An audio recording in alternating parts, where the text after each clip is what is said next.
Well, hi everybody. Welcome. So today we have Michelle St. Angelo, and she's the founder of Vent Dance. I'm so excited about this interview because she has a similar background in me as me in digital marketing, and she has made the move to start her own business. And so I'll let her talk about Vent Dance, which is a really fun thing to do. So I'm gonna hand it to her.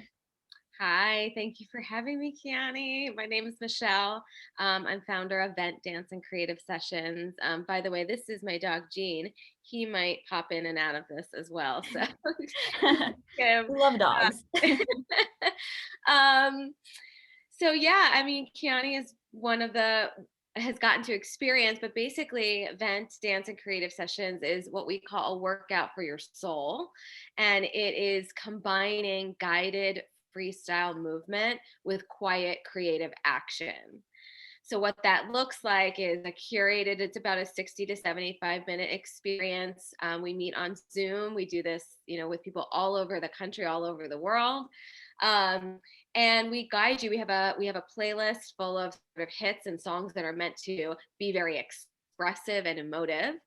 And we guide you in what's sort of like an improv prompt. So it would be a open suggestion on how to move your body, but ultimately you dance around in the way that you feel the music inspires you. And that could be any kind of movement. So bent dance is not just for dancers. We have, if you want to sit and do sit-ups or push-ups, or even we've had people, clean the house while venting, or do yard work while venting. Anything that really gets your body moving, but you feel that you're connected to the beat and you've lost your sense of self. And then the second half of the vent session focuses on creativity. So we invite people to journal, free write, color, paint. I mean, it's been, people have macrame in my class. People have, done rock art, all Oh my kinds of gosh. really, yeah, I would never have thought. And it's just free time. It's 20 minutes of free time. You could read a book, you could sit quietly. But we do encourage some sort of creativity, because what we find is that after the movement, after you've sort of gotten into your body, there's often things that become apparent to you that need to come out, and sometimes putting them on paper, whether in words or pictures, um, can be very cathartic and also very enlightening. And so Yeah. that's sort of what the Vent Dance and Creative Sessions process is. Yes. Oh my gosh. And as somebody who has done it, it was something that I didn't expect to feel as, I don't know, just like released and like calmed afterwards. And I was surprised to see how many people, like, I didn't know that you were painting. I think I saw you in the middle of that creative session like painting. I was like, is she painting? I was like, this is like, like in my head I was like, this is kind of crazy. I was like just writing stuff. But that's how that's me, that's I naturally go to writing because that's just who I am. But I think that's amazing that you allow people to have that freedom to do whatever it is that means something to them. And I know in the past, you've probably seen some people who maybe draw or like write something that's kind of like deep and like a little bit telling to what they've been going through. Can you tell me a little bit about that and any experiences? I mean, without sharing people's details, any experiences that you feel like really stood out to you? This happens a lot actually in event session. What we discovered when we started, especially after pandemic, and we started doing them virtually and we allowed people to do them in their homes, is that there was a different level of depth that people were able to get to, different level of comfort. And you're right. And so oftentimes we do have people create things that it's like the messages they needed to hear at that moment from their highest self. And usually this does happen. I'm also a yoga practitioner. I've been a long time certified yoga instructor. I've been teaching for over 15 years. And so I had learned a lot of these ancient arts of how to shut the brain off and how to go into a higher consciousness. And the thing that I think is the thing I learned over the course of studying those types of modalities is that getting to a higher consciousness can be much simpler and much easier than one would think. And vent is really that bridge, right? Vent is that way of saying, actually, you can just put on some great music and dance around and have fun and then do something thoughtful and creative. And that enough is a way of getting into this higher space of consciousness. And so, oftentimes when when we tap into that part of ourselves, it can be very freeing, very comforting, and very emotional. And so actually, I'm glad you brought that up, because the third part of the sort of vent dance ritual is that we come together and we sort of talk and share. And it's not super serious, and it's not,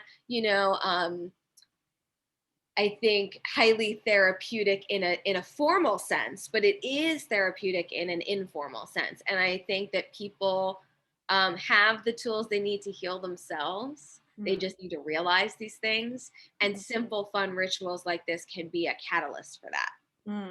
I love that. Yeah. I feel like what is presented and what people do in this vent session is to bring a higher level of like self-awareness.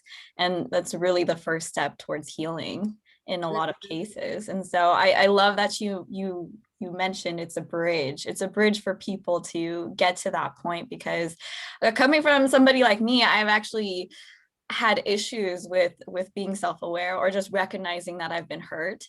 And I'm a very like go go go type of person, and so I don't typically, or haven't historically, went back into my past and healed from certain traumas and things that I know that I should have. And so having those outlets, those creativity moments that is uninhibited, has always really helped me out into realizing, oh, this is an issue. This is something that is holding me back. And I really want to hear from you and your story, and how did you get to this point? Because it's a great idea, and I'm sure it's healed you as well. It absolutely has healed me. And yeah, I'll try to tell the story succinctly, but really that became a thing over the course of my life, over different experiences and pivotal points that occurred in my life. But it started as a kid, as most of our stories do. I danced, the second I could walk, I wanted to dance. I was a dancer, and I got put in, it was very obvious that I was talented in that type of artistry. And so my mom put me into dance classes, and I absolutely loved them. And I quickly excelled, and, just couldn't get enough. I practiced every type of dance. And as I grew older, I think there was only, there was a limited opportunity, I think, as I got older. And I was living in New York. So my talent and my teachers and the other influences around me were pushing me towards a professional track. And that was really like the only thing that you could do when you were young and talented in that way. It was like, oh, she's going to be a performer, right? Yeah. So they put me in these professional camp type schools, which exist, of course, all around New York City for farms for Broadway and other types of and dance companies and ballet companies and things like that. And as soon as I got into those spaces, I began to experience a lot of anxiety, and I would come home crying. And, at 6 years old, I would audition for these roles and I would get them, but I would not want to do them. I'd come home and cry. And I don't think my parents could understand, like, she loves dance so much. Why isn't this working for her? So they took me out of the pre-professional schools, and I just practiced on the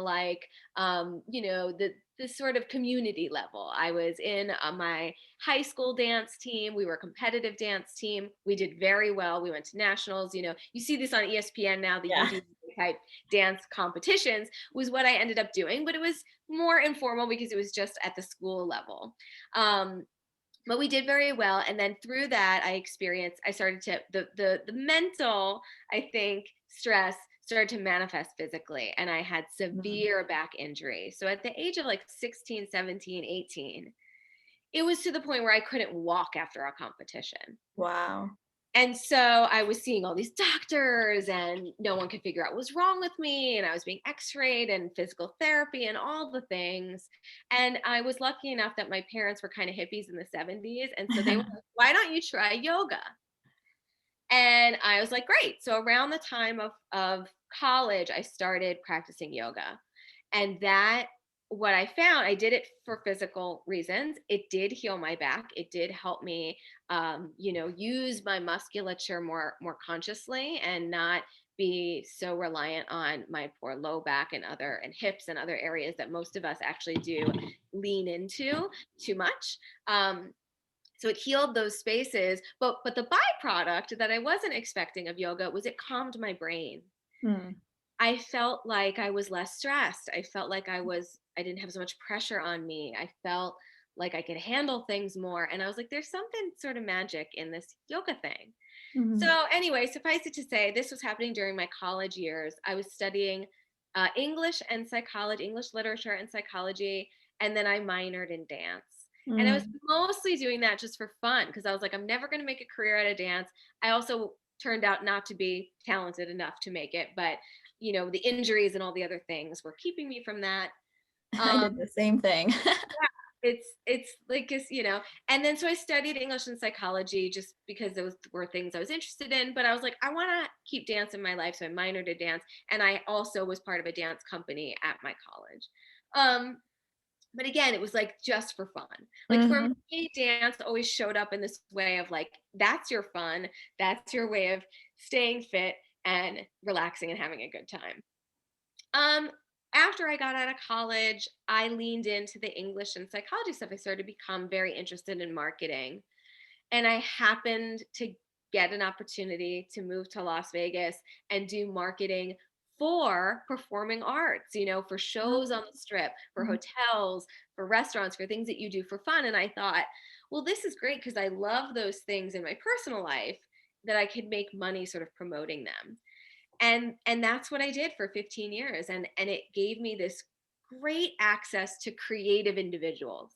So Mm. all day long I was speaking to chefs, singers, dancers, producers, right, directors of live entertainment. um, and I was involved in their process of how do they come up with a show, how do they present a show, what are the rehearsals like. I was in the rehearsals, I was inviting media into the rehearsals to see how that all panned out. And it was just a really, that I think started to develop my creative life, my creative spark. I never considered myself a creative person. I read that you don't either. And I think what I learned out of that is that we're all actually creative beings. But I told myself that I'm not creative, I can't do that stuff, but I'm good at marketing, and so I can help them. I Mm. could be a part Mhm. of their process. So that went 15 years. I loved that job, or more than that. I loved that job. I worked in various agencies and all in Las Vegas, but for the biggest shows you can imagine. I mean, Yeah. Cher, Bette Midler, and Britney Spears, and, all of J Mhm. Lo, like any show you can imagine, I helped in some way to promote. Um, Awesome. Carlos Santana. Anyway, on and on. I don't need to name drop anymore. So when that naturally ended, I think around the time I was also reading the brilliant book The Artist's Way by Julia Cameron, which is like the Bible for creative beings. And she had a practice, she promotes a practice of morning pages, which is waking up and then free writing for at least 3 pages every morning. So I was doing that as a practice, and that was becoming therapeutic. Around this time, I was also studying as a life coach, and so and by the way, through that time, I got my yoga certification. So now you have, I think, all the tools in the toolbox. I was, a dancer. I had this sort of mindful practice. I understand the mind-body connection through yoga. I was very, studied anatomy. So I really did have the tools.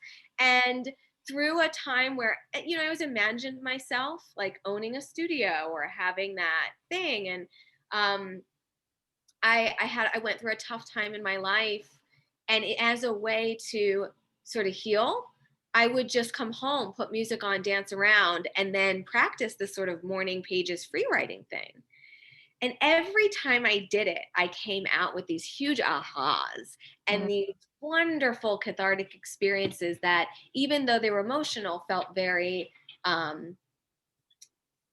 accessible and kind and not intense, right? I can be in a very intense person, and when doing this I felt not intense, and I mm. think that's really important. And so I started telling people about it. I was like, I was doing this thing and I'm dancing around, and what do you guys think? And people were like, that sounds really fun. And I was giving my friends like assignments, like, hey, try this out, try this out. um, and everyone reported back that it was like huge for them. And so I decided, I was like, I think there's something here. And then one day the name came to me. I have a partner, a friend of mine who is my creative partner, who's really great at branding. And I sat with her one day and we talked for like 6 hours about this. She also used to be she was a former dancer on the Strip and turned into her own business to helping dancers and helping artists make a living. Um, so anyway, she and I noodled on it, and we came up with the name and the look and the structure, and then we just started popping them up in real life and playing them out for free at first, and then we were charging for these classes, and they just took off and became a hit. So that's where we are today. I think it gave me the sign that just naturally I was ready to move out of the business world and career and sort of step into this. Mm. And I built a runway of savings and an understanding of what my investment would look like, what the revenue would look like from this business, and took the leap this year. So Mm. that brings us to this conversation today. Yeah, It was yeah. not a succinct version of the story, but I tried. No, I love it. I feel like it definitely gave the full picture of, what that actually looked like for you. And I love how you touched on the fact that it was a therapy for you. You found that it helped you, and you went out and found how it helped other people. And then there it is. It just all like came together at one point. That's it. It all came, and that's the thing. It's like it was every point of my life. I think everything that happened added a tool, right? And then as I got old enough, I started looking at what is available to me now. What are the tools in this toolbox? And what are the things that I love doing the most? What are the things that light me up that are going to keep me going every day? And I started to sort of hone in on that and understand, like, and for a while, Kiani, I stopped dancing. Actually, when I really leaned into yoga, there was a good almost 10 years of my life where I don't think I danced a day. Wow. And that was, I noticed the stress that brought on me. I noticed how much I missed it. And like, at some point you age out of like going to all the weddings or going to the clubs at night. So there's no outlet for dancing for you whatsoever as an adult. And I was like, this is crazy. Like, unless I go to a Zumba class or I take a dance class, which by the way, I started doing as well, but it just didn't feel like, I'm like, I wasn't looking to learn a routine. I'm not looking to perform something on stage. I was looking just to like dance wildly, but not have to have the heels on or be drunk or be in this like crazy club, right? Like I Yeah. wanted to be able to dance wildly in a safe space with PJs on. And so I was like, that doesn't exist. I'm going to make it a thing. Yeah, absolutely. Well, I love that. So when I'm sure you come across a lot of very professional people who are in the corporate world maybe, or maybe they own their own company and they're feeling a lot of stress. What, or maybe they're feeling trapped even. Maybe this is two questions. What is your advice for somebody who's going through that stress of work and feeling trapped? Like what would be their first step if they've never heard about vent even, like what is your just plain recommendation for that person? I think it's go back to what did you do for fun as a kid? And in some way emulate that. Was it like us? Do you love to play baseball? Do you, and does that mean you need to pick up a ball and go out and throw it around? For me, music and dance was just the thing that took me out of that moment, that stuck moment, and transported me into a free space. And so for me, it was like I had to put music on and move my body. And sometimes that even was like go to the gym, or something that's more structured that does release those pent up the pent up energy. Like I believe that stress is, it's just an energy wave. It's just a feeling like anything else. But the thing that we do with stress is we harbor it. We try to like sweep it under a rug. And we all know what happens when you keep sweeping dirt under a rug. All of a sudden you have a just big pile of dirt, and it doesn't clear it. It doesn't excavate it from your body. And like all emotions, if we haven't experienced the feeling and then let it dissipate naturally, it will collect in our bodies. And that's where I think we get chronic illness. Chronic pain and chronic illness comes from stuck energy. So it's things like whether you mentioned an office setting, if every day your boss agitates you in this one way and you never get a chance to express that agitation, right? Because you're in the office setting and then you go home and then you're, cooking dinner or whatever it is, and you never have a moment to like scream into a pillow or write it out or really like get pissed. It's just going to stay with you. And so over time, it becomes intolerable and it actually makes you sick. So vent is an emotional tool, actually. I mean, it is a tool to walk yourself through the energies that come up in your life and give you a chance to actually feel them and express them so that they clear and they go away and your body can function at its optimal level, your body and your mind. And I think when we do that, when we just give ourselves space to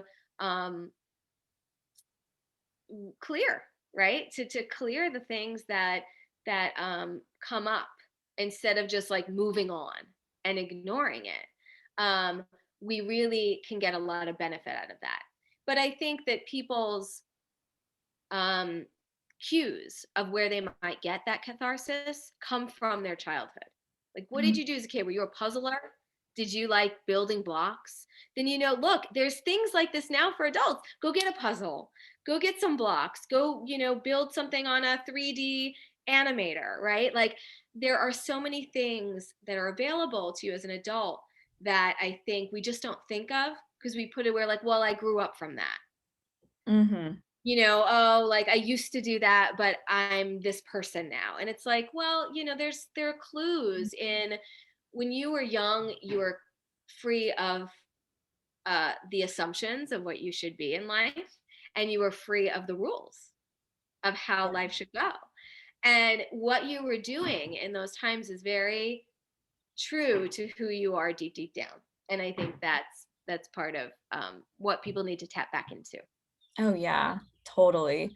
And you said something really key is that sometimes people will say like, oh, well, I've grown up, or I don't need to do that anymore. Like I'm not a kid. And so I feel like that can be a huge barrier for people. They might be embarrassed. Like maybe they have a family and there's, their significant other in the room or their kids asking like, what are you doing? Which I think that could make any of us feel like a little, oh, I should probably stop, or I should probably like not pursue this. How did you get over that? Did you ever have to deal with that, or how do you help people get over that? That is such a good question. And that is something that I think about a lot because I don't think I ever, maybe it was because I grew up dancing and a lot of times I needed to be on stage in front of people doing things that other people would be uncomfortable with, that I never had that barrier of like looking silly and having that stop me. And one of the things I love about Vent is we get this all the time, especially now. I mean, this was why I think it was hard for people to do Vent in person because they were like, this person that I don't know is like watching me be this silly and I can't be with that. But at home, you can do it. You can turn your camera off. We do it on Zoom so no one has to see you. And I do think that people are able to be more comfortable looking silly. And they're watching, my instructor and myself on a camera like, whatever, look so I think it gives other people permission. So I guess I would say because don't I am a person who maybe is someone who can help people have that permission to be free and look silly and not care, that it is maybe finding that partner for you, finding that accountability buddy or that friend or that or that musician or that artist or whatever, that fun thing like where you can go and let yourself be completely free. Where is that safe space for you? If you don't have it, I highly recommend you find that. And maybe it is even like just a good friend that you talk to, and do Yeah. fun things with. Maybe it's a travel buddy where you go, you get to experience traveling out of your comfort zone, and therefore, there's something freeing about that, right? Where you're not in the same rules and regulations of your life. Yeah. Um, but yeah, you got to find places that you can let loose. Yeah. And maybe it's even just locking yourself in your room. Because I know for me, sometimes it's very hard for me to connect with people and feel like I can trust them in being that accountability partner. And so for me personally, I have to give myself permission to do what it is that I need to do. So I actually spend a lot of time alone in my room, despite we're always at home, but I take the time to be alone in my room so that way I can just be. Because what I've experienced is that it actually takes a little bit of time to get into that.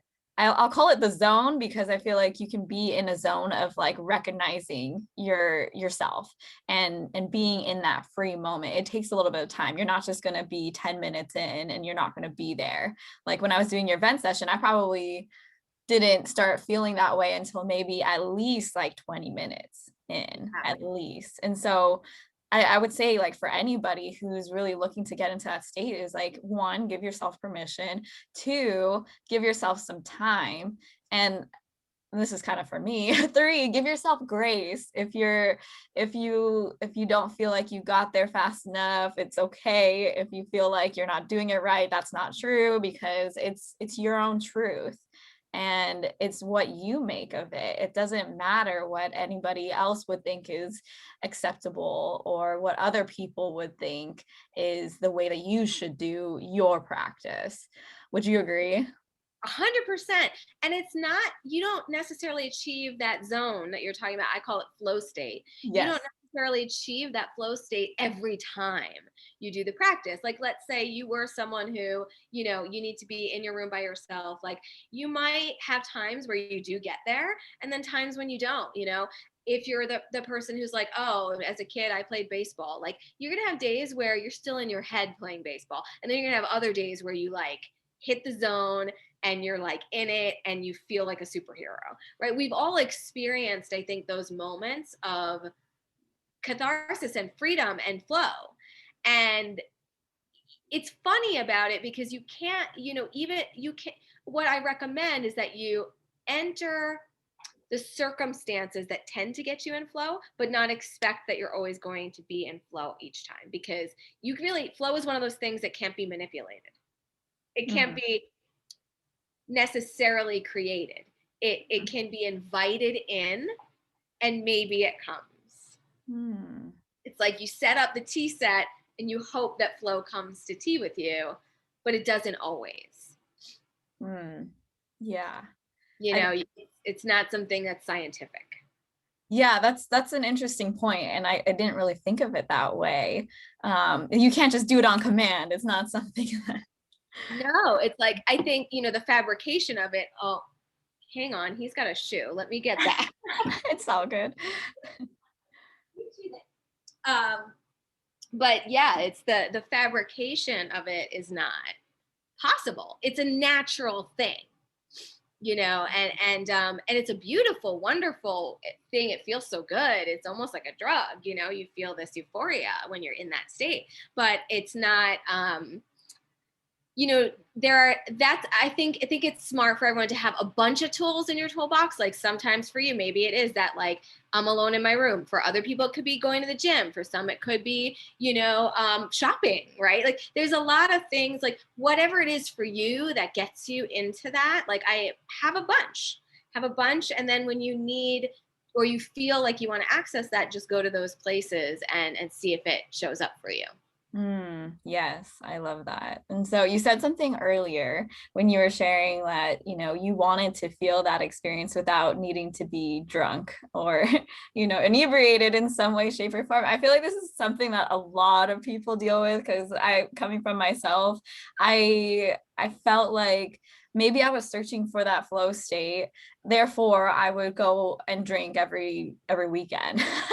And I was looking for that feeling of euphoria. It can easily be swapped for something that's negative or causes negative consequences in our life. So, for somebody who maybe like, because I'm asking because this is how I felt in those times where I was just going out every single weekend, and I felt like that was my outlet. I felt like, okay, this is what I do to relieve stress. How do you change that mindset? I think we all learn that in our own time. And I do think that there is a period of life for most of us where we access flow state with low hanging fruit, the easiest way to do that, which is maybe it is to, pop a pill, to have a few drinks, to, do the things that literally will chemically shut your brain off in that way that's driving you mad, right? I think that at some point, most of us hit a place where we get sick of that, because what we experience in that is it's always temporary. And you always need more to Mm, get to that. And I think at some point we as humans just go, how do I find a more sustainable way to do this that is healthier for me and that works every time at the same level, right? To an extent, it works every time. I did talk about like flow state not necessarily being able to be fabricated, but there's always to a degree you can create it. And I think for me, like dancing and writing works every time. Now it works to varying levels. Sometimes I'll have this aha that makes me weep, and other times I'll be like, that just felt really good,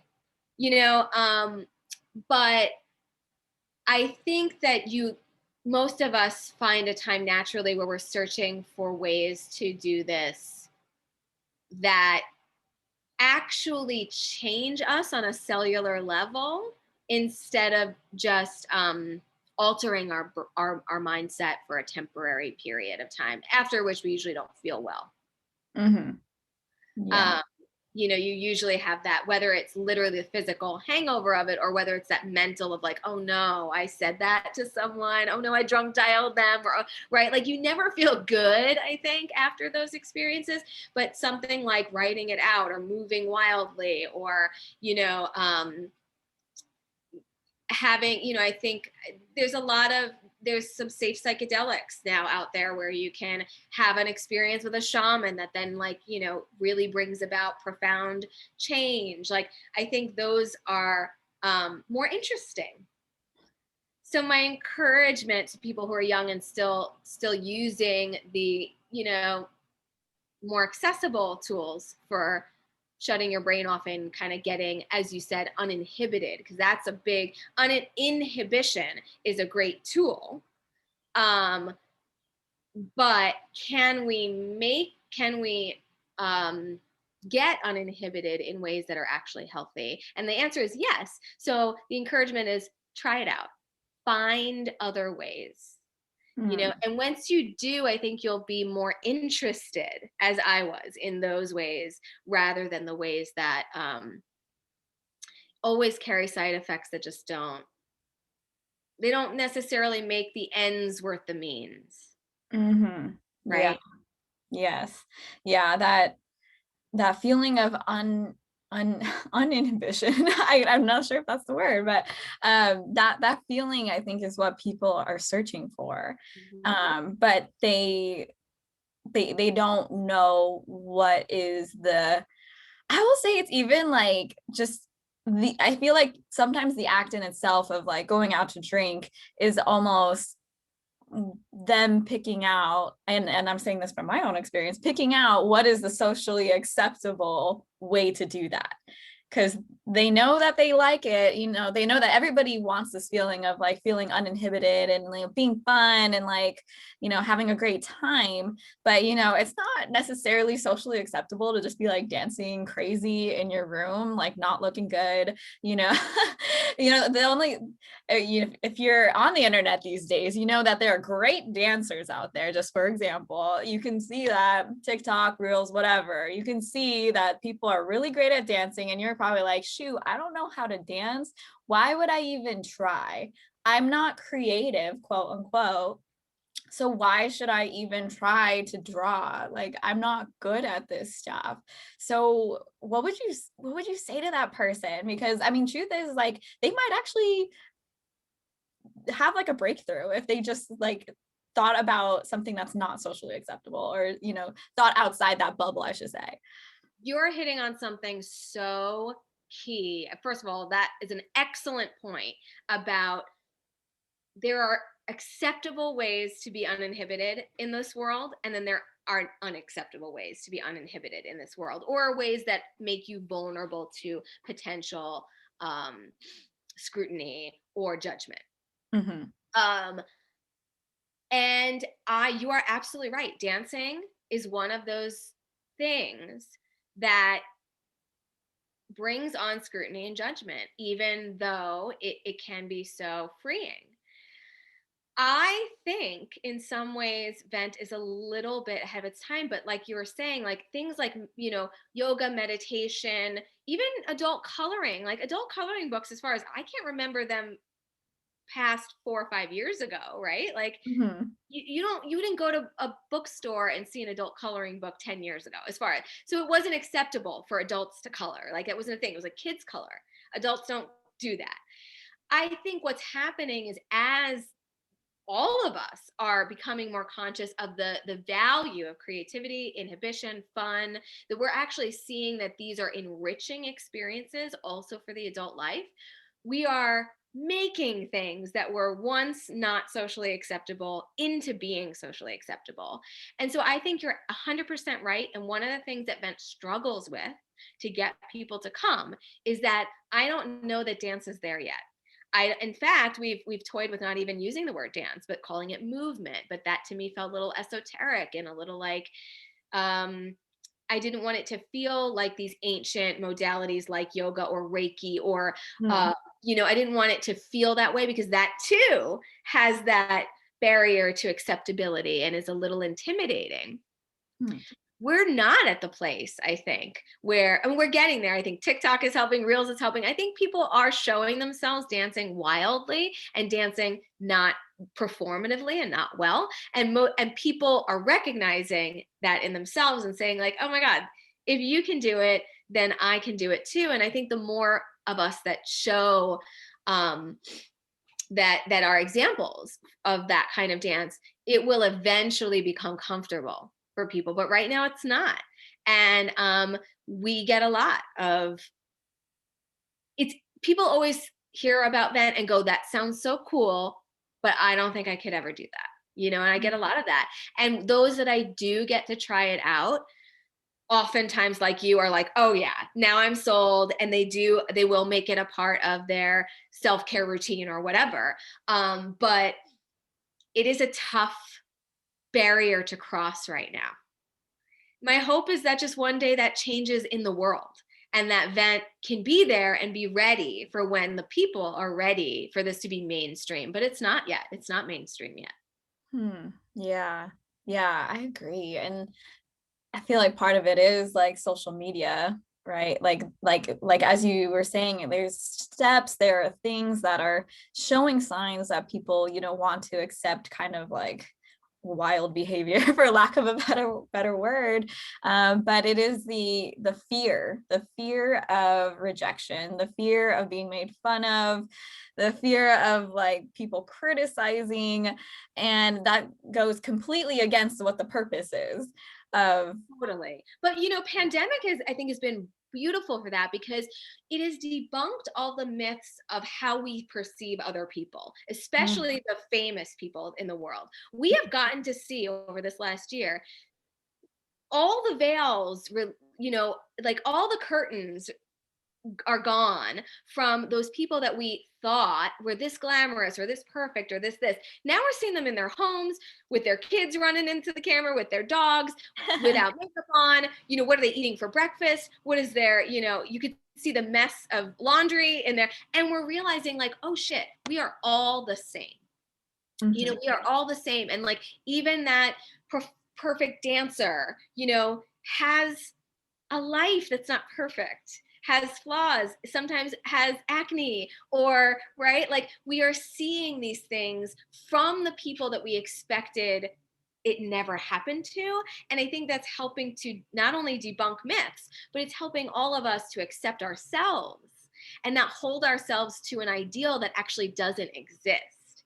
We're Mm. bringing, I think, down the ideals and saying that, like, oh, actually these people I revere, their life looks very similar to mine. And they are in their PJs half the day too. And they are also, stuck in their home. And they are also, they're dealing with all the same struggles. And I think that's a huge step to bridging. And that's why I think you're starting to see people on TikTok, like in their pajamas, dance silly, and then it goes viral. Because people are like, okay, like this is now, it's okay to be a human now. It's okay not to have the makeup on, and it's okay not to always be so presentable, so postured, so polished. And my hope is that Vent, coming on the heels of that, is ushering in this new era where we get to be human beings, Mm. right? We get to, so you can dance freely, but you don't have to look, you don't have to have the heels and the cute little dress on to do that. Mm-hmm. You can Yeah. do it and look like you look. Who cares? Yes. Yes. Yeah. I love that. And I think it's so true. Like, that's a very important thing to realize, is that people are just people. And you hit on such a good point that this pandemic has really showed us, humanity. Humanity is not always perfect. We're not always going to be presentable. We're not always going to do the right thing. We're not, that's just the core of it. And I think people are now starting to realize, there are a lot of trolls in the world, but I feel like people are realizing that, the criticism it isn't called for, because everybody has flaws, everybody has issues. Like what gives you the right to criticize somebody when you are, just as flawed? And so it's so true. And I It really think, pressure. Go ahead.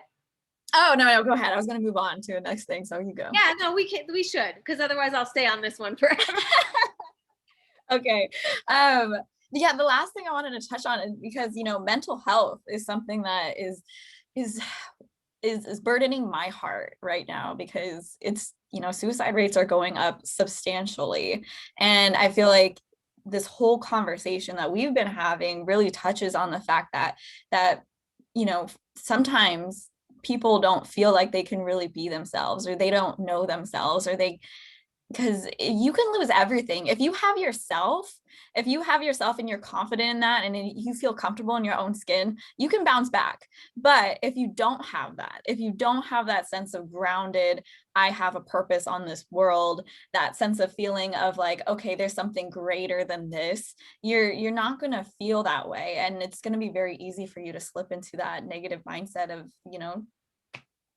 like ending it all, unfortunately. And so, like, I think what you're doing is incredible to help bridge that gap of helping people get to that point, because it's so important. It is so important. It And is so important. And I think that we all, whether they're small microaggressions and micro traumas that then build in your life, or you have big, big sweeping things, all of us have had great sudden tragedy. In a sense, what the world is going through right now is a great sudden tragedy.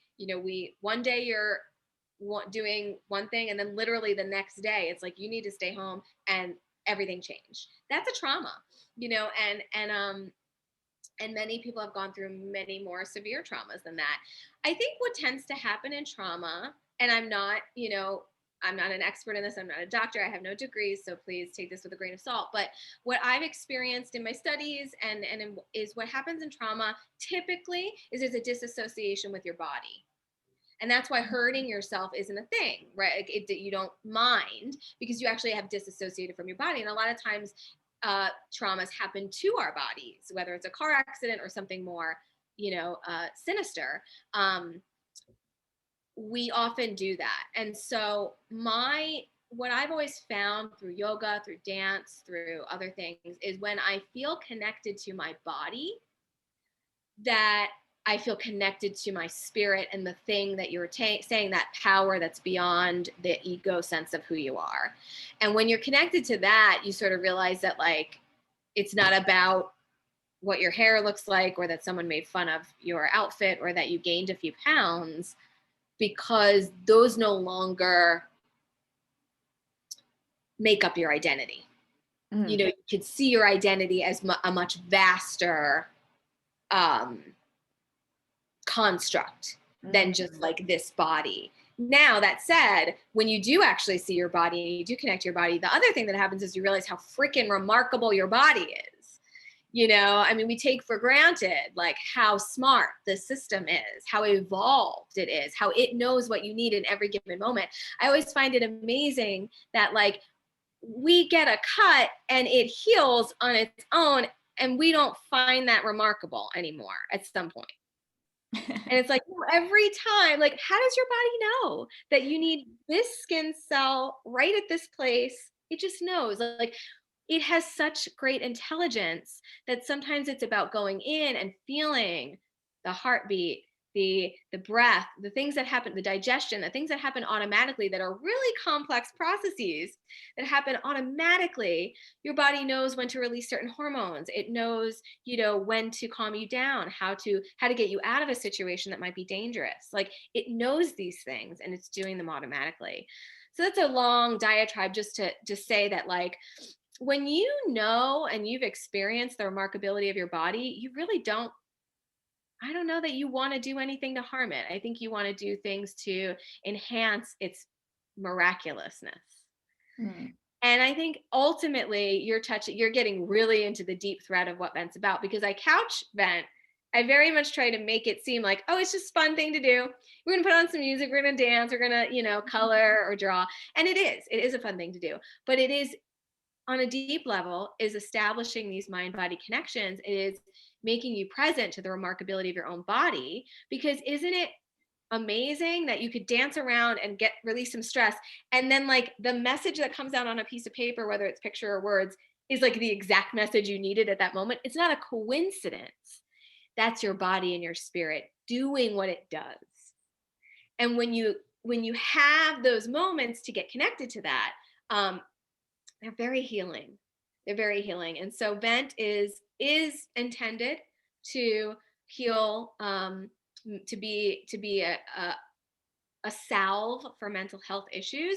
We do actually make a concerted effort to go into groups of, you know, underprivileged kids who can't have access. You know, we connect with these organizations and we bring them Vent when we can. We've done many different retreats for specific issues. We worked with autistic children and parents as well, because while they can't necessarily verbally communicate, they can through this expressive act.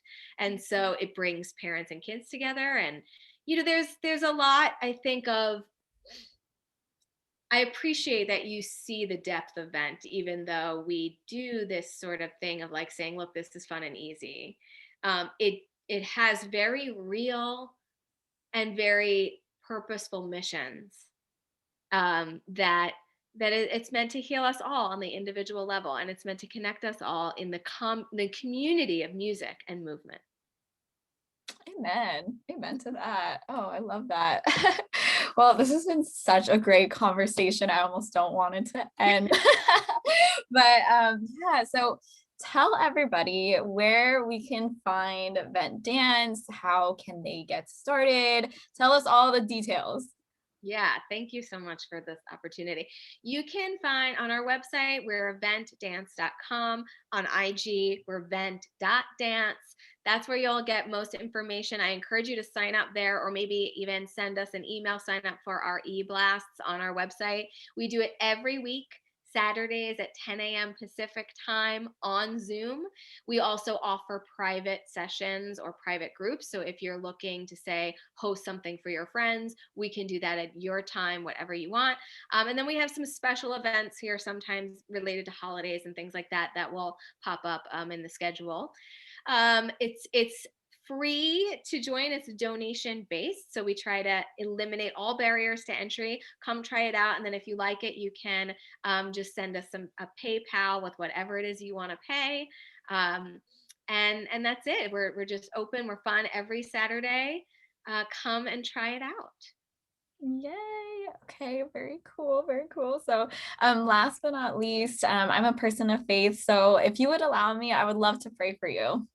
Oh, yes. I have a spiritual practice that's not necessarily religious based, but I will take any prayer. All Ev- right. Okay. Whew. Well, thank you. Dear Heavenly Father, thank you so much for this day. Thank you so much for bringing Michelle into my life. She is such a light. She is such a person of just deep connection. And I thank you so much for implanting in her heart a desire to help others, a desire to spread the things that she knows has helped her. And thank you that she has been able to have a platform to really share that with others. I thank you for her giving attitude and her mindset and the gifts that you have given her to amplify that mindset and amplify those skills and those talents and those gifts, Lord God. Lord, I pray just for extreme blessings upon her and her life and for Vent Dance and everybody who's involved in this project, Lord God. I pray that you will continue to have your hand in this movement and allow them to touch people that they have never touched before. Allow this idea and concept to spread to all the ends of the earth so that way you can have your hand in this world. In this dark world that we live in, Lord God, I thank you that you are consistently working in the lives of people like Michelle and the people that work with her. And we pray for extreme abundance in her life, that you will give her abundance in her relationships, in her in her business and in all other things that she's involved with. I know that she is an incredibly talented person and that you are just consistently making it so that she could have the desires of her heart. And I pray this in Jesus' name. Amen. That was gorgeous. Thank you so much. You're welcome. Wow. Yeah. I'm very touched. Thank you. And gosh, all of it back to you. Wow. Thank you.